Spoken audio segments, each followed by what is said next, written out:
अपने कल को आसान बनाने के लिए आज आपको जी तोड़ मेहनत करनी पड़ेगी। अगर आपने आज जो है मेहनत करना छोड़ दिया या फिर मेहनत करने में थोड़ी सी भी कोताही की तो कल आपको परेशानियों को झेलना पड़ सकता है। तो इसलिए कल अगर आराम चाहते हैं, यानी कि आने वाले समय में आप अगर आराम से ज़िंदगी जीना चाहते हैं तो आज आप कड़ी मेहनत कीजिए। दिन रात एक करना पड़ेगा आपको, तब जाके आपको सफलता मिलेगी। नमस्कार दोस्तों, आज के वीडियो में डिस्कस करेंगे हम 14 सितंबर के करंट अफेयर पे। और देखिए आज 14 सितंबर को हम हिंदी दिवस के रूप में मनाते हैं। तो आप सभी लोगों को सबसे पहले हिंदी दिवस की बहुत बहुत शुभकामनाएं। और देखिए हिंदी दिवस से संबंधित बहुत सारे फैक्ट हैं जो मैं आपको इस वीडियो में बताऊंगा, तो शुरू से लास्ट तक वीडियो में बने रहिए। और देखिए इस वीडियो क्लास में आपका एक टेस्ट भी दिया जाएगा, तो इस टेस्ट को जरूर दीजिएगा। और इस वीडियो को पूरा देखने के बाद आप इसकी पीडीएफ फाइल भी डाउनलोड कर सकते हैं। नीचे डिस्क्रिप्शन बॉक्स में आपको इस वीडियो की पीडीएफ भी मिल जाएगी। और अगर आप इस चैनल पर नए हैं तो चैनल को भी सब्सक्राइब कर लीजिएगा, साथ में बेल आइकन को प्रेस करके वीडियो को लाइक और शेयर कर दीजिएगा। जिन लोगों ने टेलीग्राम चैनल को ज्वाइन नहीं किया है वो टेलीग्राम चैनल को, फेसबुक पेज को लाइक कर देंगे और व्हाट्सएप ग्रुप को भी ज्वाइन कर लेंगे। तो चलिए शुरू करते हैं आज के करंट अफेयर को लेकर। सबसे पहले बात कर लेते हैं कल के करंट अफेयर में पूछे गए सभी क्वेश्चन अपने के सही उत्तरों की। देखिए कल क्वेश्चन अपने का पहला प्रश्न था कि हाल ही में किस राज्य के हुबली रेलवे स्टेशन का नाम बदलकर श्री सिद्धरूधा स्वामी जी रेलवे स्टेशन किया गया। तो देखिए जो आपका ये हुबली रेलवे स्टेशन है ये कर्नाटक राज्य में स्थित है। और दूसरा था कि हाल ही में किस बैंक ने स्टार्टअप और उद्यमियों की बैंकिंग जरूरतों को पूरा करने के लिए आई स्टार्टअप 2.0 नाम का एक नया उत्पाद लॉन्च किया है। तो देखिए ये बैंक आपका है ICICI बैंक। और तीसरा था कि हाल ही में किस मंदिर ने केंद्रीय गृह मंत्रालय से विदेशी अंशदान विनिमय अधिनियम पंजीकरण की मंजूरी प्राप्त कर ली है। तो देखिए ये मंदिर आपका है स्वर्ण मंदिर यानी कि गोल्डन टेम्पल, जो कि अमृतसर में स्थित है पंजाब के। और चौथा था कि हाल ही में किस मंत्रालय के द्वारा 21वीं सदी में स्कूली शिक्षा पर 2 दिवसीय ई सम्मेलन का आयोजन किया गया। तो देखिए ये मंत्रालय आपका है शिक्षा मंत्रालय। और पांचवा था कि हाल ही में किस कंपनी ने राष्ट्रीय डिजिटल मुद्राओं का आकलन और अन्वेषण करने के लिए केंद्रीय बैंकों के लिए वर्चुअल टेस्टिंग परिवेश central bank digital currencies launch किया है। तो देखिए इसको लॉन्च किया है मास्टर कार्ड नाम की एक कंपनी ने। और आज के करंट अफेयर का पहला प्रश्न है कि हाल ही में अमेरिका स्थित एरोस्पेस कंपनी नॉर्थरॉप ग्रुमैन ने अपने अंतरिक्ष यान का नाम जो है किस भारतीय मूल की अंतरिक्ष यात्री के नाम पर रखा है। तो देखिए ये भारतीय मूल की अंतरिक्ष यात्री हैं कल्पना चावला। इनके बारे में आपको पता होगा, नहीं पता जान लीजिए। देखिए जो अभी कल्पना चावला है ये अंतरिक्ष में जाने वाली पहली भारतीय मूल की महिला थी, इसलिए इतिहास में इनका नाम अमर है बिल्कुल। आपको बता दूं नार्थरॉप ग्रुमैन जो है देखिए इसके अंतरिक्ष यान का नाम है NG-14 सिग्नस स्पेसक्राफ्ट, ठीक है। तो इसी का नाम परिवर्तित हुआ है। अब जो आपका ये नार्थरॉप ग्रुमैन का जो NG-14 सिग्नस स्पेसक्राफ्ट है, अब इसका नाम जो है SS कल्पना चावला रखा जाएगा। और ये जो है इंटरनेशनल स्पेस स्टेशन यानी कि अंतर्राष्ट्रीय अंतरिक्ष स्टेशन पर जो है ये कार्गो लेकर जाएगा। देखिए कार्गो मतलब उसमें कुछ माल वगैरह जाते हैं, खाने पीने की चीज़ें और भी जरूरत की जाती हैं, तो उसको लेकर जाएगा। और इसका यानी कि SS कल्पना चावला का जो प्रक्षेपण है ये 29 सितंबर 2020 को जो है अमेरिका के वर्जीनिया के वालाप्स द्वीप से जो है किया जाएगा। तो ये सारे अपडेट जो है इसको याद रखिएगा, नोट कर लीजिएगा एक एक लाइन को, क्योंकि एक एक लाइन में एक एक प्रश्न छिपा हुआ है। दूसरा प्रश्न है कि हाल ही में किसने भारत के नए चुनाव आयुक्त के रूप में पदभार संभाल लिया है। तो देखिए जो राजीव कुमार जी हैं, ठीक है, तो राजीव कुमार जी ने अपना पदभार संभाल लिया है चुनाव आयुक्त के रूप में। देखिए यहाँ पे चुनाव आयुक्त की बात हो रही है, ना कि मुख्य चुनाव आयुक्त की। देखिए वर्तमान में जो मुख्य चुनाव आयुक्त हैं यानी कि चीफ इलेक्शन कमिश्नर है भारत के, इनका नाम है सुनील अरोड़ा। बाकी देखिए इनके सहायक के रूप में जो चुनाव आयुक्त होते हैं, ठीक है, तो उनमें से एक आपके हैं राजीव कुमार जो कि अभी हाल ही में अपॉइंट हुए थे। इन्होंने अपना पदभार अभी हाल ही में संभाल लिया है। और देखिए एक इन्फॉर्मेशन आपको दे दूँ, देखिए जो आपका शाम को टेस्ट होता था रेलवे ग्रुप डी और जो आपका NTPC के एग्जाम है उसके लिए, तो उसकी टाइमिंग मैंने चेंज कर दी है। 9 बजे जो है अब एक लाइव क्लास आपके लिए आती है। 9 बजे बिल्कुल आप सभी लोग रेडी रहा कीजिए, उस टेस्ट को जरूर दीजिए। देखिए आपका अगर रेलवे का एग्जाम नहीं भी है तभी आप उस टेस्ट को दे सकते हैं, क्योंकि उसमें करंट अफेयर और GS के बहुत ही मोस्ट इंपॉर्टेंट क्वेश्चन होते हैं सेलेक्टिव, जो कि रेलवे के एग्जाम के लिए इंपॉर्टेंट तो होते ही हैं लेकिन वो अन्य एग्जाम के लिए भी इंपॉर्टेंट है। तो वहाँ पे आप अपना मूल्यांकन कर सकते हैं उस टेस्ट को देके, क्योंकि देखिए GS तो लगभग सेम ही है और करंट अफेयर भी सेम ही रहता है सारे एग्जाम में। तो तीसरा प्रश्न आपका है कि हाल ही में किसने climate smart cities assessment framework 2.0 का अनावरण किया। तो देखिए जो आपका ये climate smart cities assessment framework 2.0 है, इसका अनावरण अभी हाल ही में हरदीप सिंह पुरी के द्वारा किया गया। और हरदीप सिंह पुरी कौन है? देखिए ये आवास और शहरी कार्य राज्य मंत्री स्वतंत्र प्रभार हैं केंद्र सरकार के। और जो आपके हरदीप सिंह पुरी हैं, इन्होंने climate smart city assessment framework 2 का जो है अनावरण किया था अभी हाल ही में, ठीक है। और देखिए इसे जो है आवास और शहरी मामलों के मंत्रालय के स्मार्ट सिटीज मिशन के द्वारा आयोजित एक आभासी कार्यक्रम के द्वारा लॉन्च किया गया था। किसको? Climate smart cities assessment framework 2.0 को। और देखिए इसके साथ ही जो आपके ये भारत के केंद्रीय आवास और शहरी कार्य राज्य मंत्री हैं हरदीप सिंह पुरी, ठीक है। तो इन्होंने स्ट्रीट्स फॉर पीपुल चैलेंज यानी कि सड़कें लोगों के लिए चुनौती को भी जो है लॉन्च किया इसी मौके पर, यानी कि climate smart cities assessment framework 2.0 के लॉन्चिंग के मौके पर। चौथा प्रश्न है कि भारतीय साइकिलिंग महासंघ के द्वारा किस वर्ष दिल्ली, मुंबई और बेंगलुरु में पहली साइकिलिंग समिट की मेजबानी की जाएगी? तो देखिए 2020 में तो नहीं हो सकता है, 2021 में होगा, ठीक है। याद रखिएगा कि भारतीय साइकिलिंग महासंघ जो है इसके द्वारा वर्ष 2021 में दिल्ली में, मुंबई में और बेंगलुरु में पहली साइकिलिंग समिट की मेजबानी की जाएगी। देखिए कोई भी इवेंट अगर पहली बार होता है, कोई भी अपॉइंटमेंट अगर पहली बार होता है, कोई भी घटना दुनिया में अगर पहली बार हो रही है तो ये मान के चलिए कि वो एग्ज़ाम के लिए मोस्ट इम्पॉर्टेंट बन जाती है, ठीक है। जैसे कि भारत के पहले राष्ट्रपति कौन थे, भारत के पहले प्रधानमंत्री कौन थे, ये प्रश्न अभी तक पूछा जाता है, ठीक है। तो ये प्रश्न भी आपके एग्जाम के लिए इंपॉर्टेंट बन जाता है।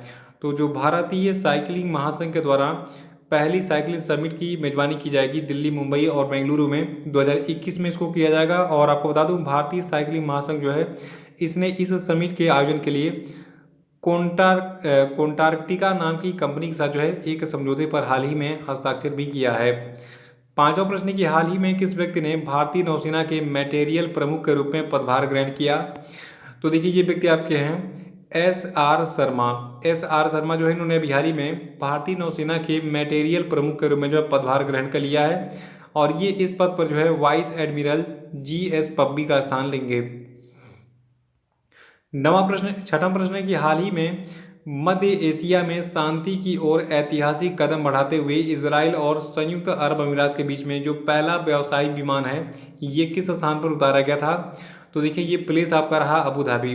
देखिए जो आपका संयुक्त अरब अमीरात है या इसमें जो है 7 एमिरेट्स हैं, 7 एमिरेट से मिलकर संयुक्त अरब अमीरात बना है, यूनाइटेड अरब अमीरात बना है।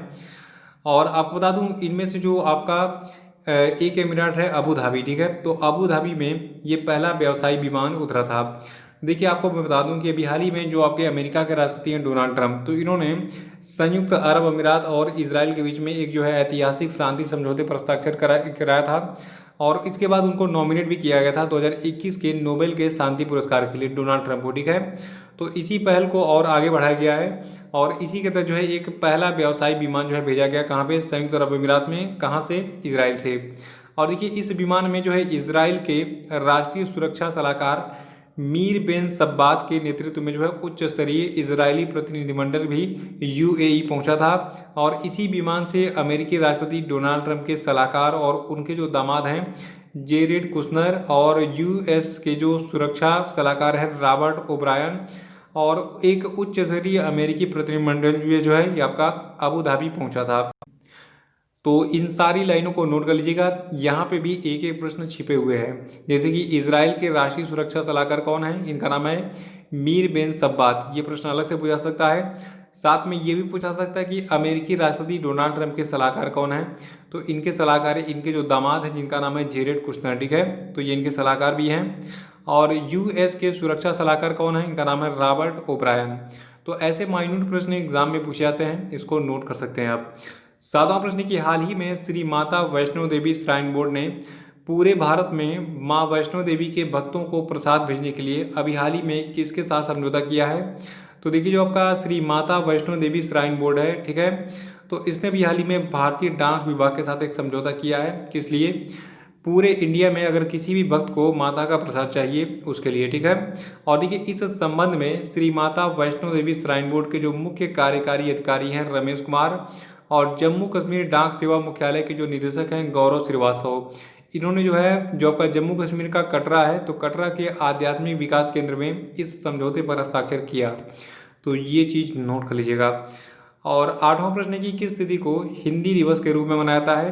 देखिए हिंदी दिवस आपका 14 सितंबर को हर साल मनाया जाता है। और ये तो मतलब मुझे लगता है कि देखिए बहुत सारे एग्जामिनेशन का ये बहुत ही फेवरेट क्वेश्चन है। हर साल जब वो पेपर सेट करते हैं तो हिंदी दिवस को जरूर डाल देते हैं, क्योंकि देखिए हिंदी जो है एक बहुत ही मीठी भाषा है और हिंदी हमारी वो भाषा है जिसको मातृभाषा भी हम कहते हैं। देखिए 14 सितंबर 1949 की बात है। 14 सितंबर 1949 को भारतीय संविधान सभा की ओर से हिंदी को आज़ाद भारत की मुख्य भाषा का दर्जा प्राप्त हुआ था और इसका उल्लेख जो है संविधान के अनुच्छेद 343 एक में है। याद रखिएगा, इसका जो उल्लेख है ये कहाँ पे है, संविधान के अनुच्छेद 343 एक में। देखिए जो आपका संविधान का अनुच्छेद 343 एक है, तो इस अनुच्छेद के अनुसार भारत की राजभाषा हिंदी होगी और भारत की जो लिपि होगी ये देवनागरी होगी। और प्रश्न के रूप में एग्जाम में इसको कैसे पूछा जाता है कि भारतीय संविधान के किस अनुच्छेद में ये कहा गया है कि जो भारत की राजभाषा होगी हिंदी होगी और भारत की लिपि जो होगी ये देवनागरी होगी। तो ये अनुच्छेद है 343 एक, इसको नोट कर लीजिएगा, एग्जाम के लिए इंपॉर्टेंट है। और देखिए साल 1953 में जो है पहली बार हिंदी दिवस का आयोजन हुआ था, तब से ये हर साल चला आ रहा है। और 14 सितंबर को ही हम क्यों मनाते हैं हिंदी दिवस, क्योंकि 14 सितंबर 1949 को संविधान सभा की ओर से हिंदी को आज़ाद भारत की जो है मुख्य भाषा का दर्जा प्राप्त हुआ था। तो 14 सितंबर का दिन इसीलिए ऐतिहासिक है। और नवा प्रश्न है कि किस देश ने सोशल मीडिया पर फर्जी सूचना पर अंकुश लगाने के लिए असोल चीनी नाम से एक अभियान शुरू किया है। तो देखिए इस असोल चीनी नाम के अभियान को शुरू किया है बांग्लादेश की सरकार ने। देखिए असोल चीनी का मतलब क्या है, असली चीनी, चीनी जो आपका ये चाय में डालते हैं हम, ठीक है, तो उसी चीनी की बात हो रही है। तो असली चीनी और नकली चीनी क्या है, यानी कि असली न्यूज़ क्या है और नकली न्यूज़ क्या है, तो इसी को मतलब असोल चीनी से संदर्भित किया गया, ठीक है।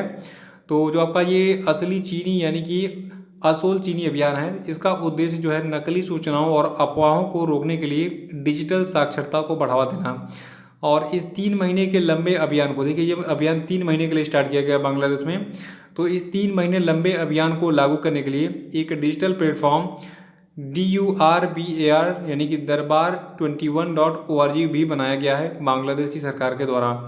तो याद रखिएगा कि जो आपका ये असोल चीनी नाम का अभियान है जो कि सोशल मीडिया पर फर्जी सूचना पर अंकुश लगाने के लिए जो है स्टार्ट किया गया है, इसको स्टार्ट किया है बांग्लादेश ने। और 10वां प्रश्न की हाल ही में भारत के किस पड़ोसी देश ने गौवध पर प्रतिबंध लगाने का प्रस्ताव दिया है। तो देखिए जो आपका भारत का पड़ोसी देश है श्रीलंका, तो श्रीलंका में गौवध पर जो है प्रतिबंध लगाने का प्रस्ताव दिया गया है। श्रीलंका के बिहारी में देखिए नए प्रधानमंत्री बने हैं महिंदा राजपक्षे। तो इनके नेतृत्व में बिहारी में पिछले महीने में जो है जो संसदीय चुनाव हुआ था 2/3 बहुमत इनको हासिल हुई। इनकी पार्टी का नाम है श्रीलंका पोडुजना पेरमुना, ठीक है। तो इसी पार्टी ने श्रीलंका द्वीप पे जो है राष्ट्र में मतलब श्रीलंका राष्ट्र में जो है गायों के वध पर प्रतिबंध लगाने का फैसला किया। देखिए वैसे भी गाय जो है ये बहुत प्राचीन काल से वैदिक सभ्यता जो हमारी थी, ठीक है, यानी कि ईसा मसीह के जन्म के कई सौ साल पहले 1500 साल पहले लगभग गाय की पूजा होती थी, क्योंकि देखिए गाय से जो है बहुत सारी चीज़ें मिलती थी, दूध दही घी सब कुछ मिलता था। तो एक कहा जाता था कि गाय जो है इसमें कई सारे देवी देवताओं का वास है। और देखिए गाय को जो है अधन्या कहा जाता था, यानी कि न मारी जाने वाली वस्तु भी कहा जाता था। और जो व्यक्ति गाय का वध करता था पुराने समय में, तो उसको जो है देश से निकाल दिया जाता था, ठीक है। ये सब इतिहास की चीज़ें हैं, NCERT में लिखी गई हैं जो मैं आपको बता रहा हूँ। तो उसको देश निकाला कर दिया जाता था। और देखिए गायों के लिए युद्ध भी हुआ करते थे पुराने ज़माने में। तो बहुत सारी गाय हैं, कामधेनु गाय का नाम आपने सुना होगा। तो उसका जो होता था आपने देखा होगा टीवी में, मतलब एक तरीके से दिखाया गया वहाँ पे कि जो कामधेनु गाय थी उसका दूध कभी ख़त्म ही नहीं होता था, वो विभिन्न प्रकार के चमत्कारी भोजन वगैरह उपलब्ध कराती थी। तो ये खैर सारी चीज़ें जो है मतलब आपने देखी होंगी खुद टीवी सीरियल्स में जो भी है। तो गाय को जो है अधन्या कहा जाता था, और अधन्या में से होता है न मारी जाने वाली वस्तु। तो गायों की पूजा होती पुराने ज़माने में, और श्रीलंका भी इस चीज़ को मानता है। तो श्रीलंका में भी हाल ही में गायों पर प्रतिबंध लगाने का जो फैसला किया गया वहाँ के प्रधानमंत्री जिनका नाम है महिंदा राजपक्षे इनके द्वारा।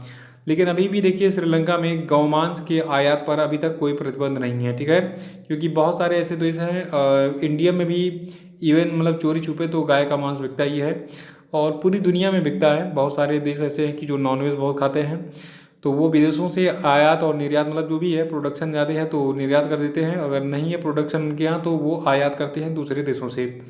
तो ये अपडेट आप याद रखेंगे श्रीलंका के बारे में। और अब हम बात कर लेते हैं आज के सभी क्वेश्चन अपडेट पे। देखिए आज क्वेश्चन अपडेट का पहला प्रश्न है कि किस सोशल मीडिया प्लेटफॉर्म ने आत्महत्या को रोकने के लिए देयर इज हेल्प नाम से एक सर्च प्रॉम्प्ट शुरू किया है? इसका आंसर बताइए। देखिए शाम वाला जो 9 बजे वाला टेस्ट है उसको ज़रूर दीजिएगा आप लोग, और बाकी जितने फ्रेंड्स हैं उनको बताइए कि एक ऑनलाइन टेस्ट सीरीज चल रही है 50-50 क्वेश्चन की, और बहुत इंपॉर्टेंट है वो आपकी आगामी एनटीपीसी और रेलवे की परीक्षा के लिए। बिल्कुल समझिए एकदम डाबर च्यवनप्राश की तरफ आपको अंदर से मजबूत बना देगा जब आप एग्जाम में बैठेंगे, तो उस टेस्ट को जरूर दीजिएगा। दूसरा प्रश्न आपके लिए कि वर्ल्ड सुसाइड प्रिवेंशन डे 2020 यानी कि विश्व आत्महत्या रोकथाम दिवस किस तिथि को मनाया गया? उत्तर बताइए। और तीसरा है कि विश्व प्राथमिक उपचार दिवस किस तिथि को मनाया गया? आंसर बताइए। चौथा है कि हाल ही में किस ब्रिटिश एक्ट्रेस का निधन हो गया जिन्होंने गेम ऑफ थ्रोन्स सीरीज में ओलेन टायरेल की भूमिका के लिए लोकप्रियता हासिल की थी? आंसर बताइए। और पांचवा है कि ग्लोबल इकोनॉमिक फ्रीडम इंडेक्स 2020 में भारत किस स्थान पर है? उत्तर बताइए। तो इसी प्रश्न के साथ आज का करंट अफेयर्स समाप्त होता है। कल फिर मिलेंगे। कल के करंट अफेयर्स वीडियो को लाइक और शेयर कर दीजिएगा। जो लोग नए हैं वो चैनल को सब्सक्राइब कर लेंगे। तो इसी के साथ जय हिंद, जय भारत।